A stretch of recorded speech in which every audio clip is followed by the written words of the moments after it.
as a philosopher, I was shocked to see, wow, these are the kinds of arguments that honors professors are giving. This should be professors who know the best arguments and know how to persuade people, and instead they immediately resort to insults.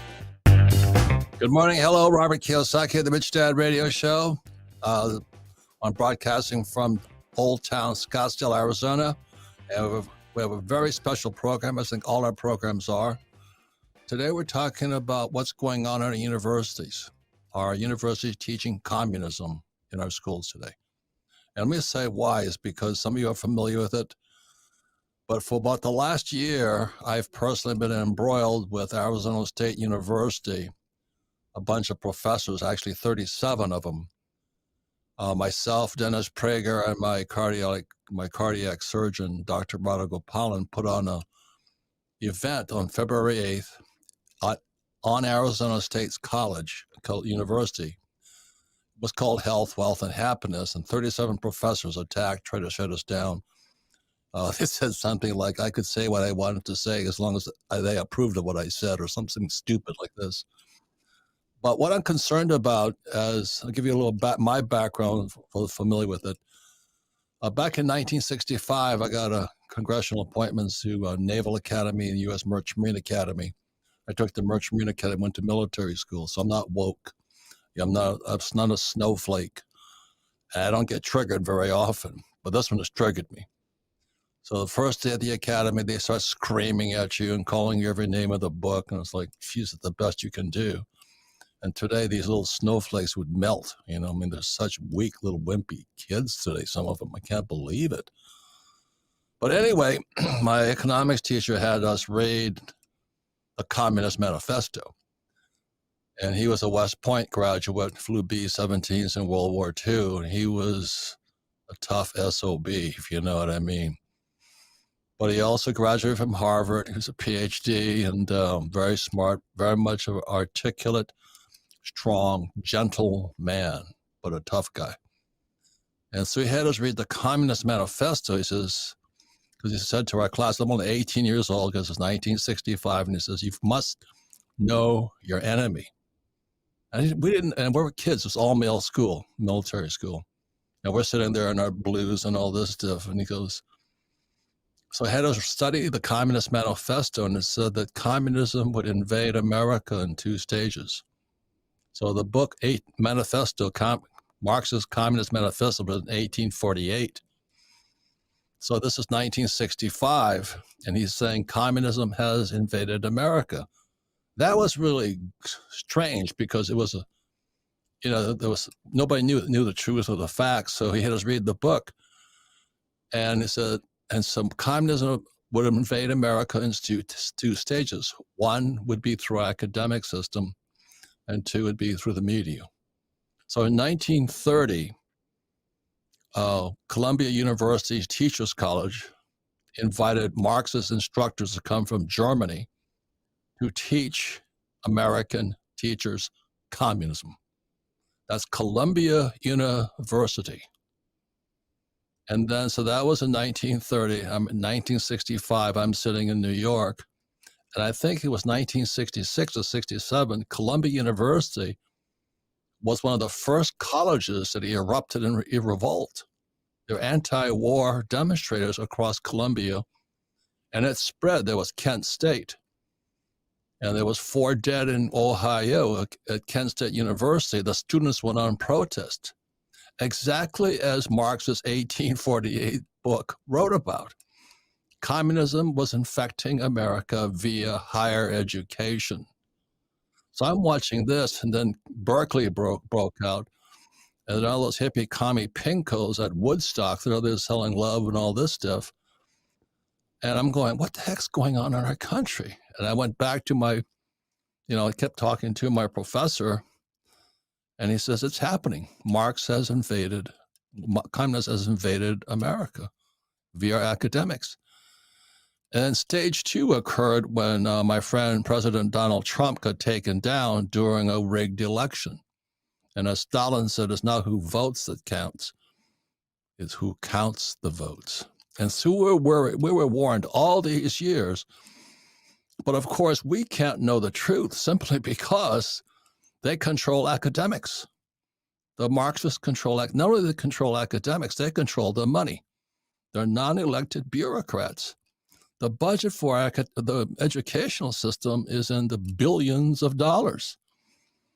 So when an individual like me, a little rich dad company here in Arizona, speaks out, we get crushed because the Marxists, the non-elected bureaucrats called college professors, have the money and the unions and all that.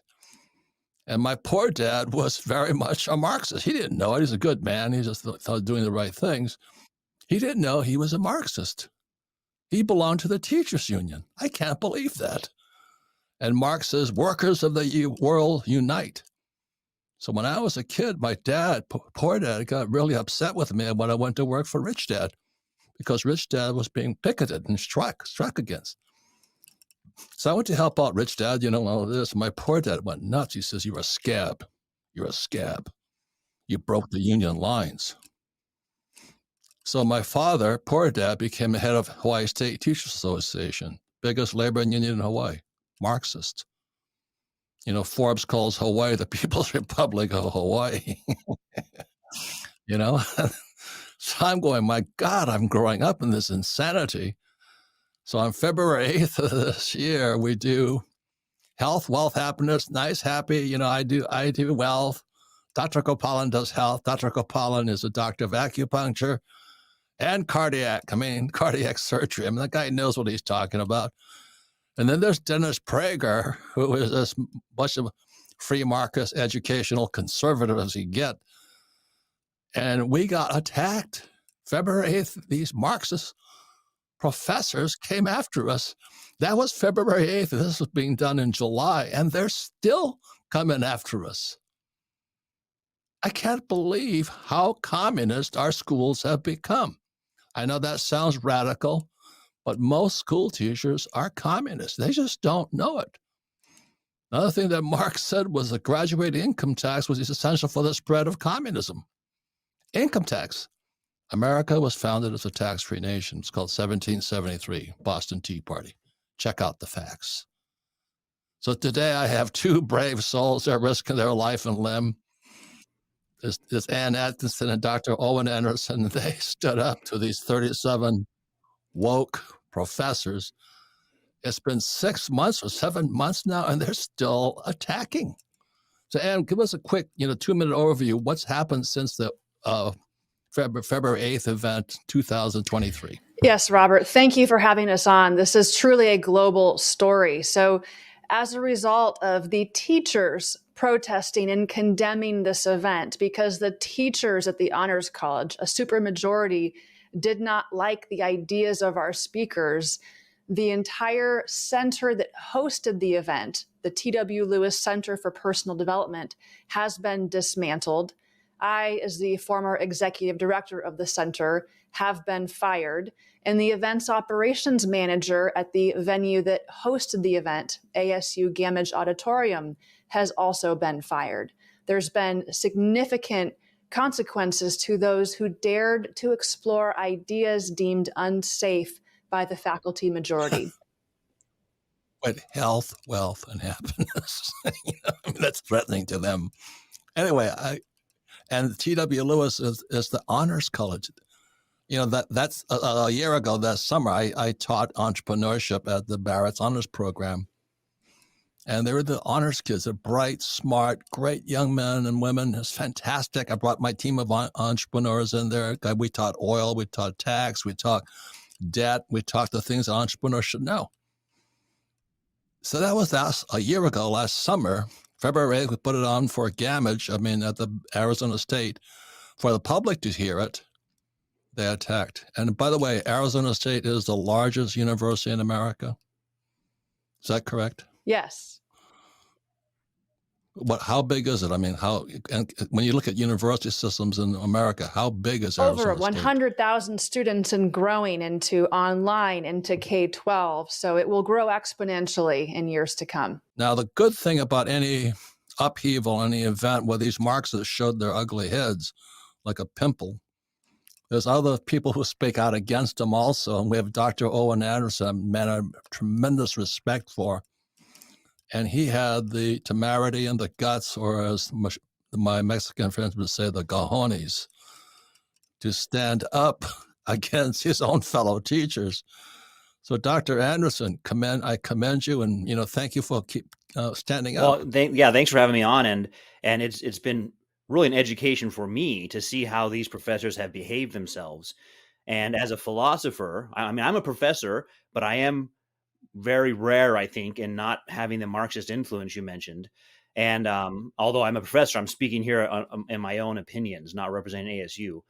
And I think that as a philosopher, I was shocked to see, wow, these are the kinds of arguments that honors professors are giving. This should be professors who know the best arguments and know how to persuade people. And instead, they immediately resort to insults, and they immediately resort to calling people names. And I've been asking them, hey, I'll debate you in public. I'll debate all of you at once if you want. Let's have an actual debate about these issues. And I haven't got any takers. And so what stands out to me is that when you say that there's this Marxist influence, they'll say, no, there isn't. I'm not a Marxist. It shows they don't know themselves, which you said, and they don't know the intellectual history and how influential Marx has been. Correct. And so when you look at what they study, they teach everything exactly the way Marx would want them to teach it. And so if they don't realize that they're doing that, that should come up in their evaluations to say, you don't even realize the philosophy that shaped your whole thinking. And then also, by the way, when I was at Gamage, which was February 8th, I went on stage because I knew they were attacking. I wore my flight jacket from the U.S. Marine Corps, and it held up the Communist Manifesto. I said to all the teachers, you guys should read this book. Know yourself. Read this book. And Dr. Anderson, you're also philosophy, but what is your specialty? And is it religion or God or things like that? My specialty is philosophy of religion. But what that means is we question everything, right, as a philosopher. So when someone says to me, well, you can't question this, everything in my professional and personal life says, well, wait a minute, that's exactly what I do for a living. I question things. So what do you teach students? I mean, that's a good question. Yeah, what my classes are largely focused on learning how to critically think. And so we look at other philosophers, what they've taught through the ages, and then we evaluate their arguments. And so I want my students to leave not believing what I believe. I want them to leave the class knowing how to form an argument and how to evaluate arguments about what I think are the most important questions we can ask. Thank you. And that's what Ann Atkinson invited me to speak at Barrett's Honors College to these honors students. We just asked that we played the cash flow game. We taught them capitalism. You know, my tax guy's up there telling them how we legally don't pay any taxes. And, we had my debt guy, Kenny McElroy, talking about how we use 100% debt financing. And it was just an open discussion. It was a great program, right, Em, for these students? Yes, you provided a real education on entrepreneurship and investing to the Barrett Honors students. And it's important for your audience to know you are known globally, yet you have come to Barrett the Honors College, the Lewis Center, 7 different occasions. You've never been paid a dime to do so. You've come because you believe in these students. You've poured your teaching into these students. But yet the professors at ASU, there were a couple more that wound up signing that petition. So there were actually 39 of the 47 Barrett faculty members petitioned you as a purveyor of hate. And the faculty, the leadership of the event venue, ASU Gamage, and in a meeting with the deans at my honors college, this was accused of being a white supremacy event. There were comparisons made to the KKK, and your audience should know Robert is Japanese American. Dr. Radha Gopalan was raised in Sri Lanka. Dennis Prager is a religious Jew, yet the KKK comparisons came from those multiple parties. Amen, amen, amen. So we're here to talk about the war going on in our universities and colleges right now. And exactly as my economics professor taught me years and years ago, Marxism invaded America in 1930. And it spread across the country. So when I came back from Vietnam, I got spit on, hit with eggs, called a killer and all this. I said, what happened to my country? We'll be right back going on what's going on in our school system and how we can fight back. We'll be right back.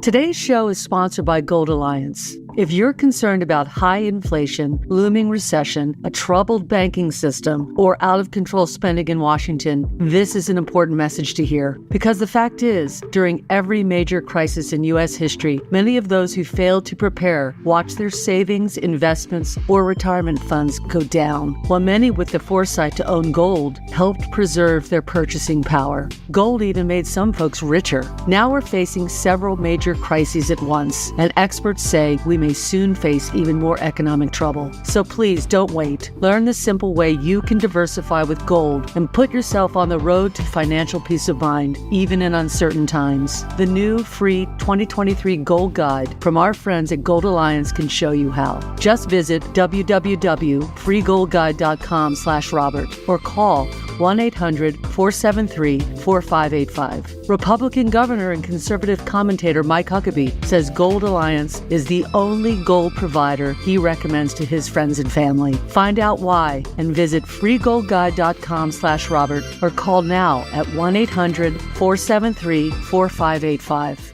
Feeling powerless over current events and your financial future? Financial freedom is your freedom. Robert Kiyosaki is the best-selling author of Rich Dad, Poor Dad. Over 40 million people have taken Robert's advice. Now it's your turn. Attend Robert's free virtual wealth building event. Claim your free access now at richdadfree.com. Don't wait, access is limited. Go to richdadfree.com. That's richdadfree.com. Welcome back.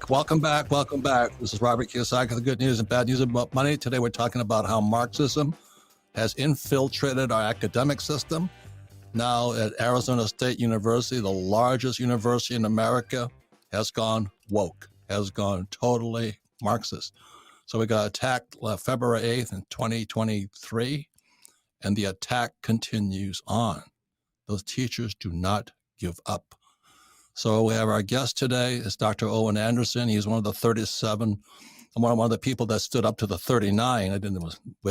Their numbers are increasing. You know, like these communists are like dinosaurs. They keep having eggs and they keep hatching. So, and we have Ann Atkinson, who lost her job for bringing us in. So, Ann, what's the final stage? It's been 6 months since that event at Gamage on Arizona State University's campus. Are the teachers, are those professors still at it? Yes, the professors have doubled down on their condemnation of the program, Health, Wealth, and Happiness, our speakers, the Lewis Center, which has been dismantled, me, who has been fired, the events director who's been fired.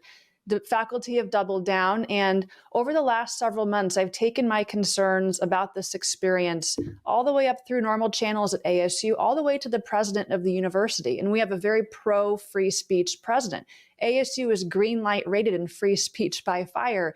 They're supposed to be better than this. Yet ASU is standing firmly by the deans of my college, censoring our program, telling me what you were and were not allowed to say, and threatening consequences if you said things that were deemed political, which I don't know what that means. ASU has stood by these people for suppressing speech. So this has become a national story.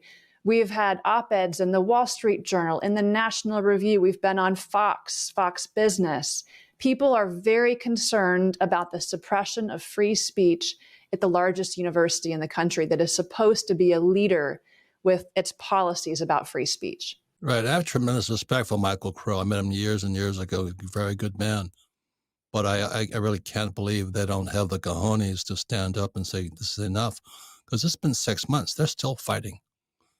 Dr. Anderson, what do you have to say about what's happened since the 6 months? Well, I think what comes out is the quality of thought of these professors is on public display.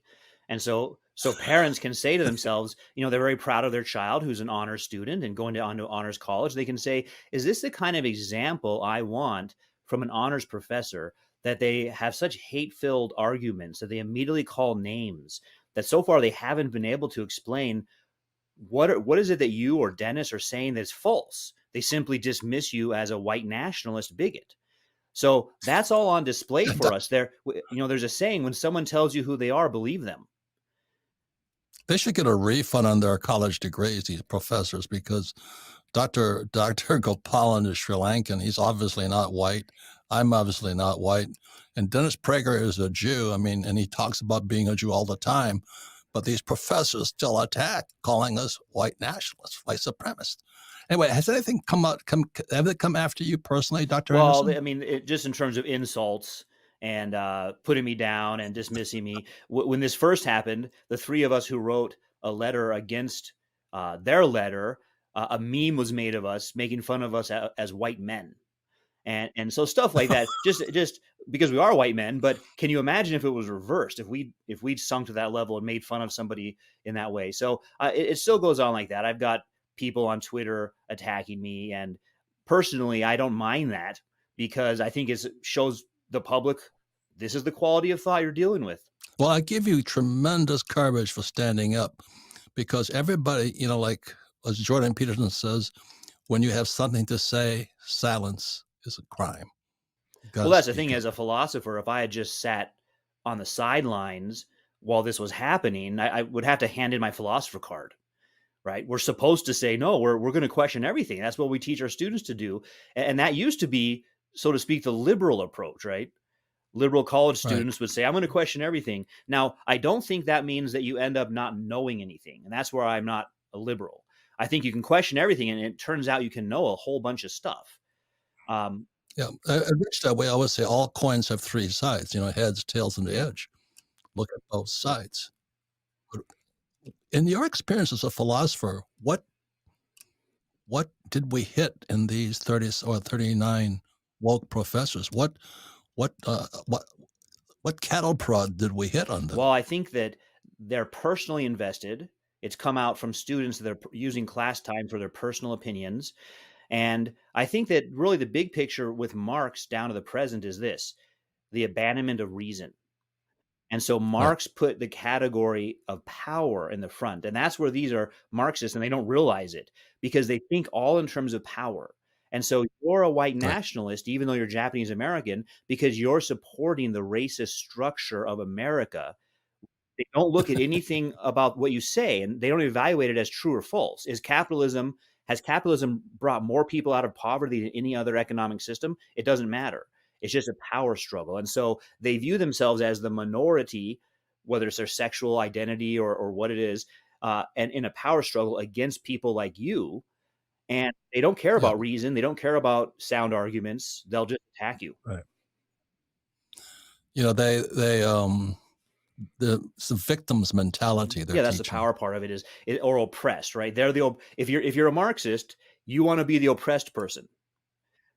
Well, it's you white guys that are oppressing me. You really upset me, man.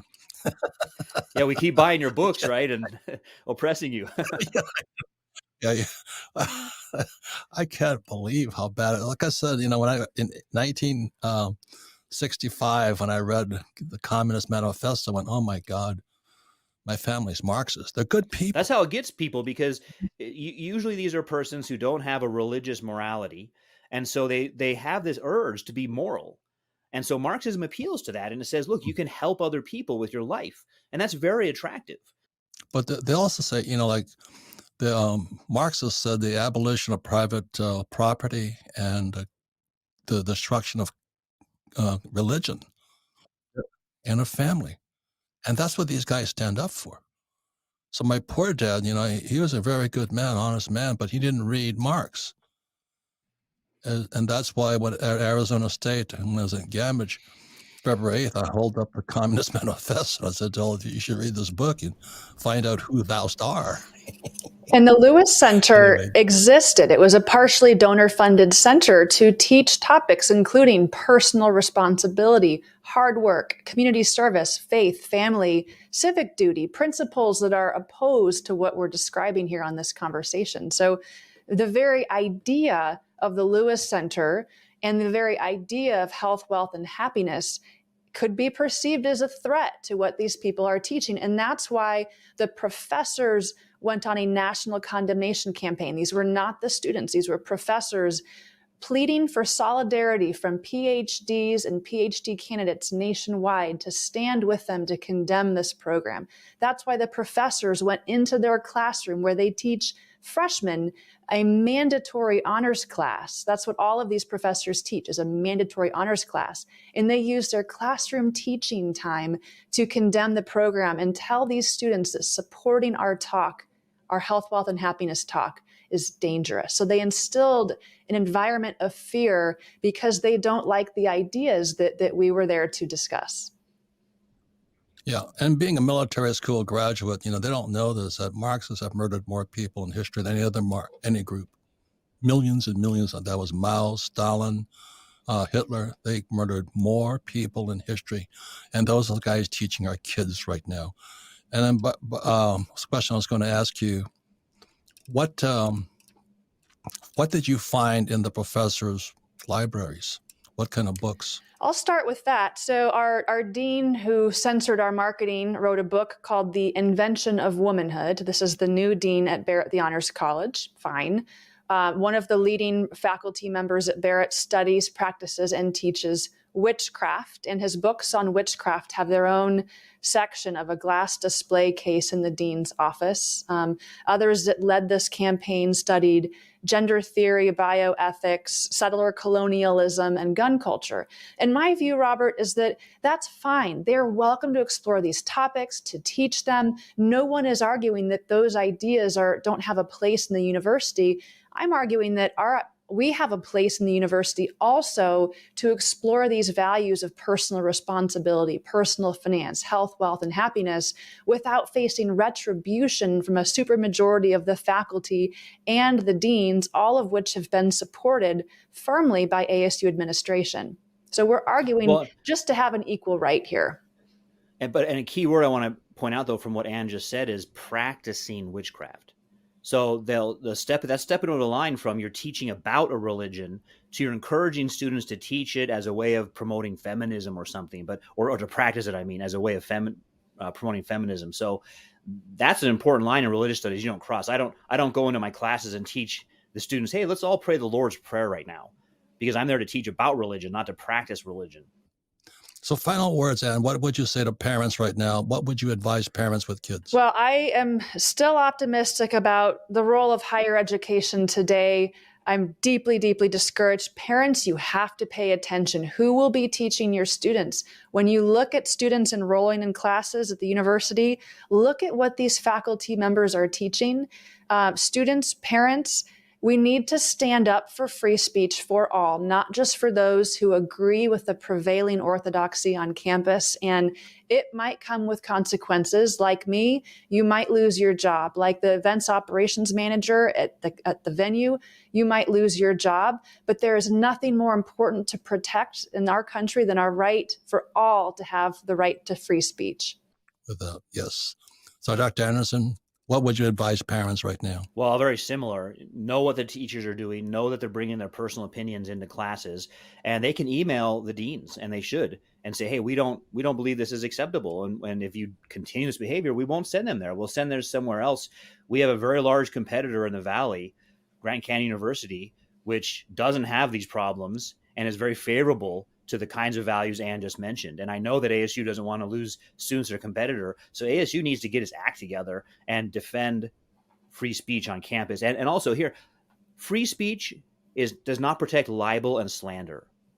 And what they did against you and Dennis was libel and slander. And they'll say, well, we're just expressing our opinions. The dean said, well, our faculty are just expressing their opinions. Well, legally, that's not covered as free speech. That's like yelling fire in a crowded movie theater. Right. That's kind of what Lincoln said, with malice towards none. Yeah. So if they want to give an argument and defend their position, hey, I want to have, I think you'd probably sponsor a public debate, wouldn't you? Get us a place. Of course. And they could be 39 on one side and me on the other side. And I want to hear their arguments. Maybe we'll give them 5 minutes at first to get their insults out. I'll let all of them call me whatever they want for 5 minutes. And then we'll get down to the business of evaluating their arguments. So how would a parent approach you as a professor? Is there anything they could say to you? Yeah, personally? they can email me. My ASU email is on our webpage. So just look me up on ASU and send me an email. And they can ask me questions. I'm often involved in high school education, talking to parents and high schoolers about their options. And they're disturbed to see that ASU's defending insults as free speech. Correct. And Ann, any comments, final I would comments? encourage your listeners, Google Dr. Owen Anderson Substack. Dr. Anderson has been writing about what's happening. This isn't just at ASU. Parents need to be aware of what happens and how it happens. So I would encourage people, start by gaining an education about what actually goes on in our schools so we can all be equipped to respond. So thank you very much. We're very serious problems, as my economics teacher taught me in 1965. If you read the Communist Manifesto, Marx said communism would invade America in 2 stages. Stage 1 was 1930, when Columbia University's Teachers College invited communists from Germany to teach professors. And riots broke out all across the country. I remember landing in Norton Air Force Base, returning from Vietnam with my troop of men, getting spit on, hit with eggs, calling killers and all this stuff. And America has gone woke, it's gone Marxist, our school system. So thank you all. I'll be right back with a final word. So thank you, Dr. Anderson. Thank you, Ann. Robert recently tweeted that we're in the biggest bubble in world history, and may God have mercy on us all. After 2 of the largest U.S. banks collapsed in March, many believe a widespread banking crisis is coming. For years, Robert warned us to invest in real assets like gold, silver, and Bitcoin for protection against financial storms like the one we're experiencing. Today, brilliant investors are adding to his list by investing in the $1.2 trillion diamond market with the world's first and only regulator-approved diamond commodity. Each diamond standard coin contains a mathematically identical value of ethically sourced diamonds with a unique electronic signature, so it can be traded instantly. Forbes says that the diamond standard coin inherits the best features of gold and Bitcoin. And when Diamond Standard eventually offers an ETF, diamond prices could rise 300 to 500%, just like they did with gold. The Financial Times says diamonds are worth more than silver, platinum, palladium, and rhodium combined. It's a neglected resource that investors couldn't touch, as each diamond is different. Until now. And just like Robert says, there is gold everywhere. Most people are not trained to see it. See this brilliant investment at buydiamondstandard.com. That's buydiamondstandard.com. Welcome back, Robert Kiyosaki, the Rich Dad Radio Show, the good news and bad news, and the days of bad news about what's going on in our school system. And I want to thank Ann Atkinson. Unfortunately, she lost her job at Barrett. They lost her funding. People got fired by these 39 professors. And Dr. Owen Anderson for having the courage to stay in that system and speak out. But the war against Marxism and fascism and Stalinism, Trotskyism, goes on inside our school systems and is taught by our teachers. And so that's why this is a very important show. I'm not saying you have to believe anything we say or do. Just realize it's our experience, what happened, and it's still going on. They're still attacking.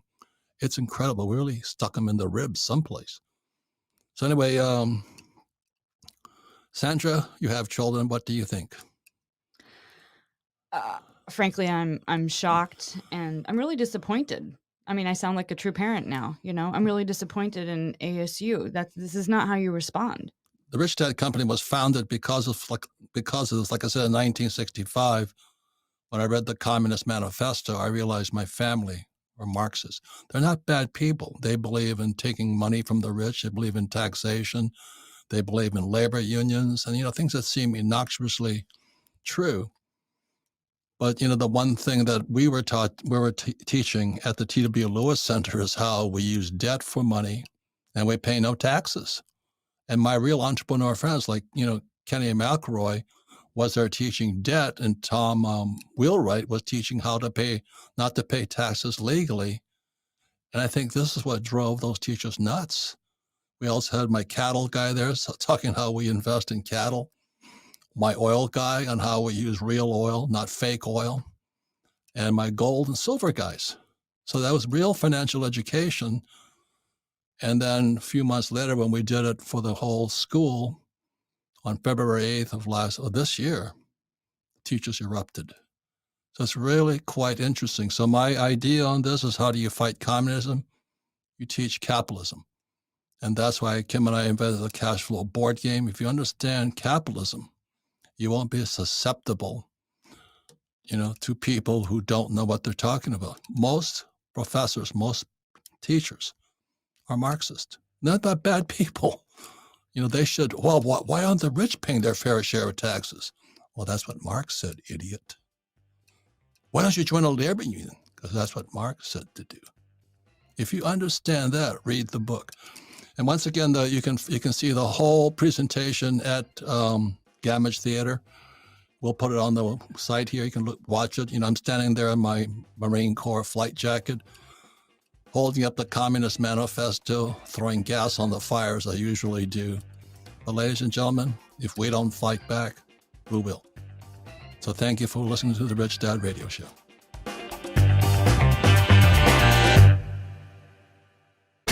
This podcast is a presentation of Rich Dad Media Network.